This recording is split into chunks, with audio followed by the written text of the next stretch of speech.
नमस्कार दोस्तों, BPSC set series में स्वागत है आप सभी का। यदि आप हमारे चैनल पर नए हैं तो चैनल को सब्सक्राइब कर लीजिए। चलिए शुरू करते हैं। क्वेश्चन नंबर 1, सिंधु सभ्यता निम्नलिखित में से किस काल में पड़ती है? आंसर हो जाएगा ऑप्शन नंबर डी, यानी कि आदि ऐतिहासिक काल में पड़ती है। आदि ऐतिहासिक काल उसे कहते हैं जिस काल में लिखित साक्ष्य तो मिले हैं लेकिन उसे पढ़ा नहीं गया है। क्वेश्चन नंबर 2, 800 से 600 ईसा पूर्व का काल किस युग से जुड़ा हुआ है? इसका आंसर हो जाएगा ऑप्शन नंबर 1, यानी कि 800 से 600 ईसा पूर्व से ब्राह्मण युग जुड़ा हुआ है। क्वेश्चन नंबर 3, बोगाजगोई का महत्व इसलिए है कि वहाँ जो अभिलेख प्राप्त हुए हैं उनमें वैदिक देवी देवताओं का वर्णन मिलता है। ऑप्शन नंबर बी, मध्य एशिया एवं तिब्बत के बीच एक महत्वपूर्ण व्यापारिक केंद्र के रूप में जाना जाता है। ऑप्शन नंबर सी, वेद के मूल ग्रंथ की रचना यहाँ हुई थी। ऑप्शन नंबर डी, उपरोक्त में से कोई नहीं। इसका आंसर हो जाएगा ऑप्शन नंबर ए, यानी कि वहाँ जो अभिलेख प्राप्त हुए हैं उसमें वैदिक देवी देवताओं का वर्णन मिलता है। और एशिया माइनर से जो बोगाजगोई नामक स्थान पर ये अभिलेख प्राप्त हुआ है 1400 ईसा पूर्व लगभग संधिपत्र अभिलेख यहाँ से मिला था, जिसमें इंद्र, वरुण और जो है मित्र, नासत्य आदि का उल्लेख हुआ है। ठीक है, तो इतनी बातें याद रखेंगे। क्वेश्चन नंबर 4, गायत्री मंत्र किस पुस्तक में मिलता है? उपनिषद, भगवत गीता, श्री ऋग्वेद, यजुर्वेद। इसका आंसर हो जाएगा ऑप्शन नंबर सी, यानी कि ऋग्वेद के 10वें मंडल में गायत्री मंत्र का उल्लेख मिलता है। क्वेश्चन नंबर 5, संगम युग उरैयूर किस लिए विख्यात था? ऑप्शन नंबर ए है मसालों के व्यापारिक केंद्र के लिए। ऑप्शन नंबर बी है कपास के व्यापार का महत्वपूर्ण केंद्र था। विदेशी व्यापार का महत्वपूर्ण व्यापारिक केंद्र था। आंतरिक व्यापार का महत्वपूर्ण केंद्र था। इसका आंसर हो जाएगा ऑप्शन नंबर बी, यानी कपास के व्यापार का यहाँ जो था महत्वपूर्ण केंद्र था। चलिए अगले प्रश्न पर। क्वेश्चन नंबर 6, आजीवक संप्रदाय के संस्थापक कौन थे? Option number A Upali, B Anand, C रघुलाभद्र, डी नंबर में है मखली गोसाल। तो जो आजीवक संप्रदाय थे इसके जो संपादक थे, संस्थापक थे, वो थे मखली गोसाल। कौन थे? मखली गोसाल। क्वेश्चन नंबर 7, भगवत संप्रदाय के विकास किसकी देन अत्याधिक थी? भगवत संप्रदाय के विकास में किसकी देन अत्याधिक थी? आंसर हो जाएगा ऑप्शन नंबर बी, यानी कि हिंद यूनानी लोगों का बहुत ज़्यादा इसमें महत्वपूर्ण स्थान था। क्वेश्चन नंबर 8, किस अभिलेख में यह साबित होता है कि चंद्रगुप्त का प्रभाव पश्चिम भारत पर फैला हुआ था? कलिंग अभिलेख से, अशोक की गिरनार अभिलेख से, रुद्रदमन का जूनागढ़ अभिलेख से, या फिर अशोक का सोपारा अभिलेख से? इसका आंसर हो जाएगा ऑप्शन नंबर सी, यानी कि रुद्रदमन के जूनागढ़ अभिलेख से यह प्राप्त होता है। पता चलता है, साबित होता है कि चंद्रगुप्त का प्रभाव पश्चिम भारत पर फैला हुआ था। क्वेश्चन नंबर 9, केवल वह स्तंभ जो अशोक ने स्वयं को मगध का सम्राट बताया था। ऑप्शन ए है मस्की का लघु स्तंभ, रुद्रमेनी का रुदनदेयी स्तंभ, कीन स्तंभ, भाब्रू स्तंभ। इसका आंसर हो जाएगा भाब्रू स्तंभ। ठीक है, तो भाब्रू स्तंभ जो है वो स्वयं अशोक को मगध का सम्राट बताया था। क्वेश्चन नंबर 10, उस स्रोत का नाम बतलाइए जो प्राचीन भारत के व्यापारिक मार्गों पर मौन है। ऑप्शन नंबर ए है संगम साहित्य। ऑप्शन नंबर बी है Milinda Panho. Option number C Jataka कहानियाँ। ऑप्शन नंबर डी उपरोक्त सभी। इसका आंसर हो जाएगा ऑप्शन नंबर बी, यानी कि मिलिंद पनोह। तो उस स्रोत का नाम है मिलिंद पनोह जो प्राचीन भारत के व्यापारिक मार्गों पर मौन है। क्वेश्चन नंबर 11 है किस शासक वंश ने मंदिरों एवं ब्राह्मणों को सबसे अधिक ग्राम अनुदान में दिए थे? गुप्त वंश, पाल वंश, राष्ट्रकूट, प्रतिहार। इसका आंसर हो जाएगा ऑप्शन नंबर ए, यानी कि गुप्त वंश ने सबसे अधिक ग्राम अनुदान में दिए थे। क्वेश्चन नंबर 12, किस काल में अछूत की अवधारणा स्पष्ट रूप से उद्धृत हुई थी? ऋग्वैदिक काल में, उत्तर वैदिक काल में, गुप्त काल में, धर्मशास्त्र के समय? इसका आंसर हो जाएगा ऑप्शन नंबर बी, यानी कि उत्तर वैदिक काल में। किस काल में हुआ था? उत्तर वैदिक काल में। नेक्स्ट, भारत में मोहम्मद गौरी ने किसको प्रथम अख्ता प्रदान किया था? प्रथम अख्ता किसे प्रदान किया था? ताजुद्दीन यल्दुज को, काबुद्दीन ऐबक को, कुतुबुद्दीन ऐबक को, शमसुद्दीन इल्तुतमिश को, नसीरुद्दीन कुबाचा को? आंसर हो जाएगा ऑप्शन नंबर बी, यानी कि कुतुबुद्दीन ऐबक को मोहम्मद गौरी ने प्रथम अख्ता प्रदान किया था। क्वेश्चन नंबर 14, किस सुल्तान ने काल में खालिसा भूमि अधिक पैमाने पर विकसित हुई थी? गयासुद्दीन बलबन के काल में, अलाउद्दीन खिलजी, मोहम्मद बिन तुगलक, फिरोज शाह तुगलक। इसका आंसर हो जाएगा ऑप्शन नंबर बी, यानी कि अलाउद्दीन खिलजी के काल में खालसा भूमि अधिक पैमाने पर विकसित हुई थी। क्वेश्चन नंबर 15, सल्तनत काल के सिक्के टंका, ससगानी एवं जीतल किन धातुओं के बने थे? चांदी तांबा, सोना चांदी तांबा, चांदी जस्ता तांबा, सोना जस्ता तांबा।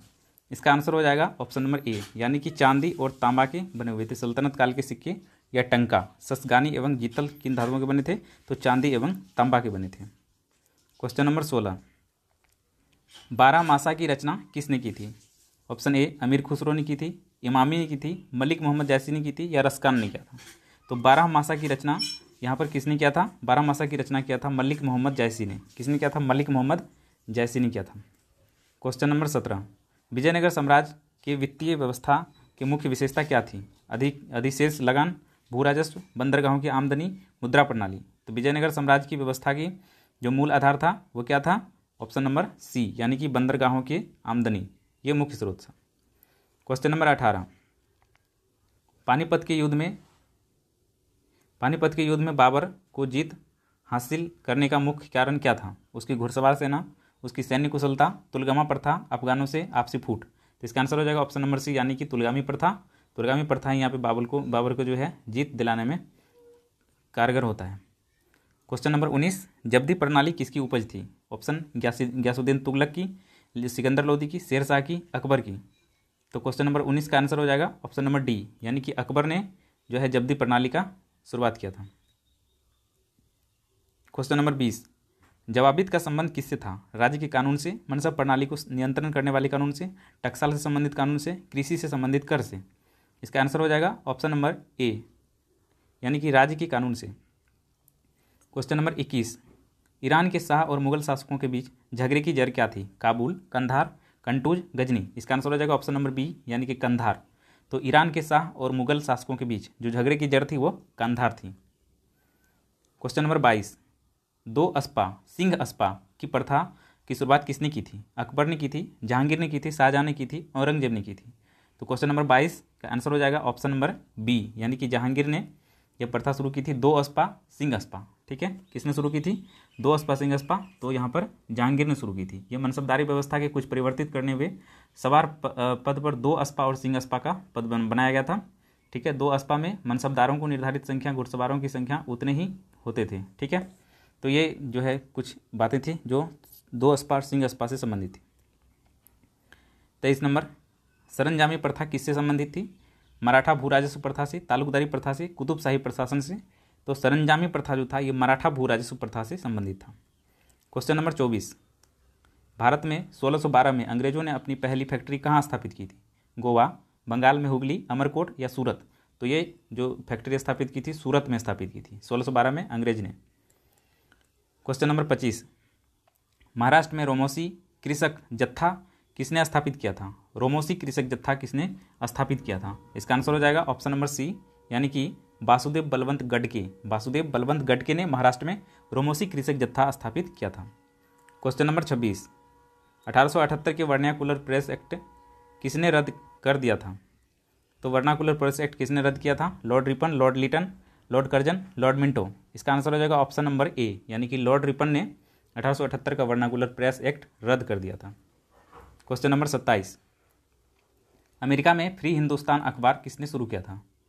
ऑप्शन ए है रामनाथ पुरी, जीडी कुमार, लाला हरदयाल, तारकनाथ दास। तो इसका आंसर हो जाएगा ऑप्शन नंबर डी, यानी कि तारकनाथ दास ने अमेरिका में फ्री हिंदुस्तान अखबार शुरू किया था।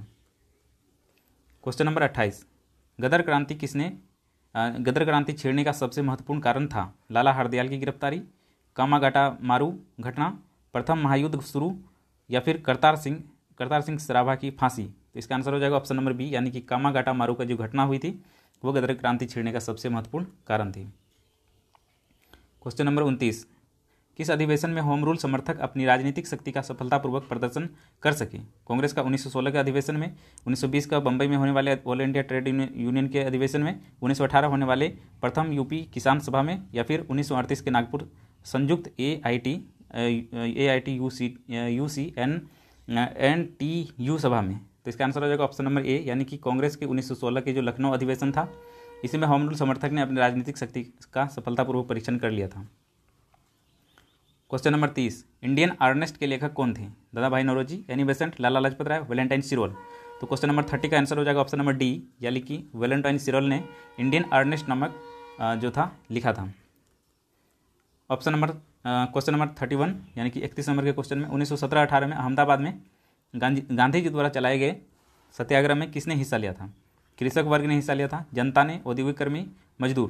तो इसका आंसर हो जाएगा 31 नंबर का यानी कि 31 नंबर का बी, यानी कि औद्योगिक कर्मी जो था वो इसमें हिस्सा लिए थे। क्वेश्चन नंबर 32, 1920 में खिलाफत कमेटी की सभा जिसने गांधी जी को असहयोग आंदोलन के नेतृत्व संभालने का अनुरोध किया था वो किस शहर में हुआ था? तो इसका आंसर हो जाएगा ऑप्शन नंबर सी, यानी कि इलाहाबाद में। तो 1920 में जो खिलाफत कमेटी की सभा हुई थी इसमें इलाहाबाद में हुई थी। ठीक है। क्वेश्चन नंबर 33, अवध की एका आंदोलन का उद्देश्य क्या था? सरकार को लगान देना बंद कर देना, जमींदारों को अधिकारों की रक्षा करना, सत्याग्रह की समाप्ति, खरीफ और रबी फसल को समय सरकार को लगान बराबर देना। इसका आंसर हो जाएगा ऑप्शन नंबर बी, यानी कि जमींदारों के अधिकारों की रक्षा करना।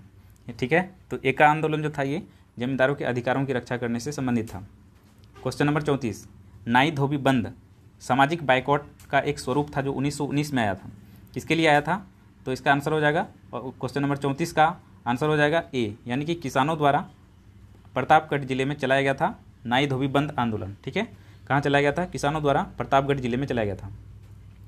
क्वेश्चन नंबर 35, INA यानी कि इंडियन नेशनल जो थी यानी कि INA किसके दिमाग की उपज थी और किसने इसकी स्थापना की थी? ऑप्शन है सुभाष चंद्र बोस, डॉक्टर मोहन सिंह, चंद्रशेखर आज़ाद, भगत सिंह। तो क्वेश्चन नंबर 35 का आंसर हो जाएगा बी, यानी कि डॉक्टर मोहन सिंह की उपज थी INA। क्वेश्चन नंबर 36, अपनी किस कार्यकारिणी कमेटी में कांग्रेस ने भू स्वामित्व को समाप्त करने की नीति अपनाई थी? कार्यकारिणी कमेटी 1937। इसका आंसर हो जाएगा कार्यकारिणी कमेटी 1937 में जो है कांग्रेस ने भू स्वामित्व को समाप्त करने की नीति अपनाई थी। क्वेश्चन नंबर 37, छोटा नागपुर जनजाति विद्रोह कब हुआ था? 1807 से 8, 1820, 1858, 1889। तो इसका आंसर हो जाएगा ऑप्शन नंबर बी, यानी कि 1820 ईस्वी में छोटा नागपुर जनजाति विद्रोह हुआ था। 1820 ईस्वी में, याद रखिएगा, बहुत इंपॉर्टेंट क्वेश्चन BPSC के लिए, यानी कि 1820 ईस्वी में छोटा नागपुर जाति विद्रोह हुआ था। क्वेश्चन नंबर 38, क्वेश्चन नंबर 38 है गांधी जी का चंपारण सत्याग्रह किससे जुड़ा था? इजारादारी, तीन कठिया, जन्मिस, इनमें से कोई नहीं। इसका आंसर हो जाएगा ऑप्शन नंबर बी, यानी कि तीन कठिया प्रथा से गांधी जी का चंपारण सत्याग्रह जुड़ा हुआ था। क्वेश्चन नंबर 39, उलगुलान विद्रोह किससे जुड़ा हुआ था? संथाल विद्रोह से, कच्छा नागा, कोल से, बिरसा मुंडा से। तो उलगुलान विद्रोह जो था ये बिरसा मुंडा से जुड़ा हुआ था। उलगुलान विद्रोह किससे जुड़ा था?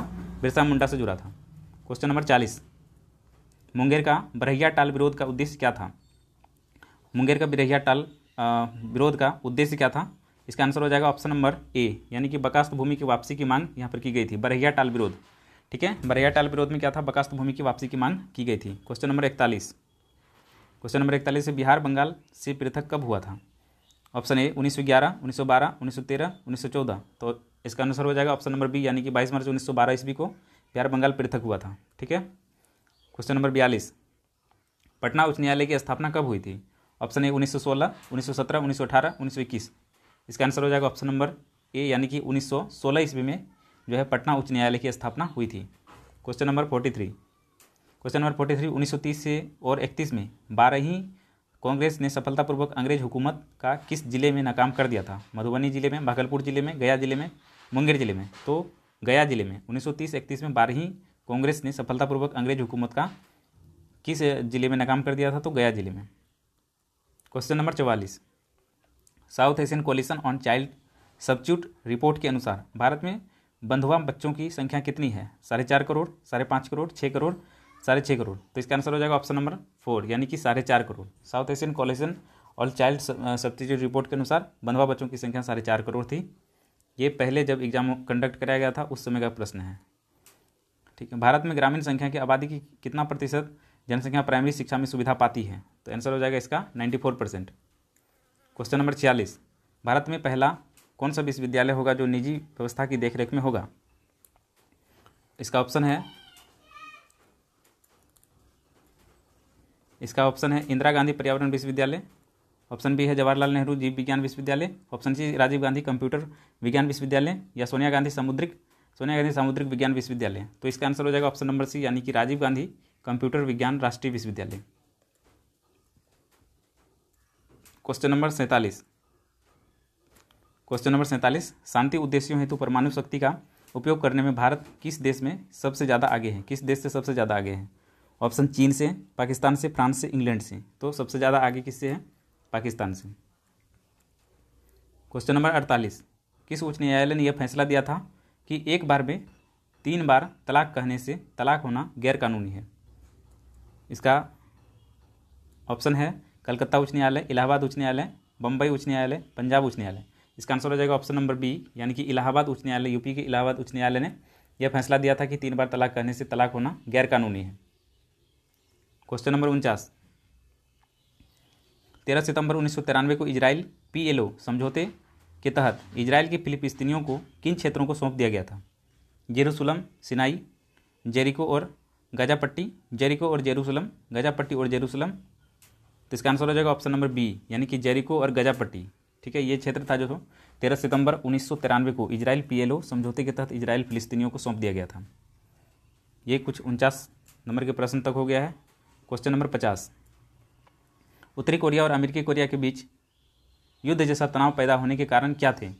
उत्तरी कोरिया द्वारा अपने परमाणु ठिकानों के निरीक्षण करने वाले के साफ साफ इनकार करना, अमेरिका द्वारा अपने पैट्रियट परीक्षेपास्त्रों का दक्षिण कोरिया में उतारना, ऑप्शन सी है जापान अमेरिका द्वारा कोरिया के खिलाफ आर्थिक नाकाबंदी, या ऑप्शन डी अमेरिका का क्षेत्रीय नीति के तहत कोरिया पेनिनसुला के संदर्भ में जो पेनिनसुला का एकछत्र अधिकार। इसका आंसर हो जाएगा ऑप्शन नंबर ए, यानी कि उत्तरी कोरिया द्वारा अपने परमाणु ठिकानों के निरीक्षण करवाने से साफ इनकार करना, इसीलिए जो है उत्तरी कोरिया और अमेरिका के बीच युद्ध जैसा तनाव पैदा हो गया था।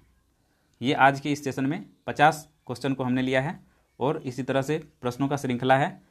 काफ़ी मतलब BPSC के सभी सेट के प्रश्न को यहाँ पर दिखाया जाएगा आप सभी को। तो चैनल को लाइक शेयर सब्सक्राइब करिए और बने रहिए हमारे चैनल के साथ।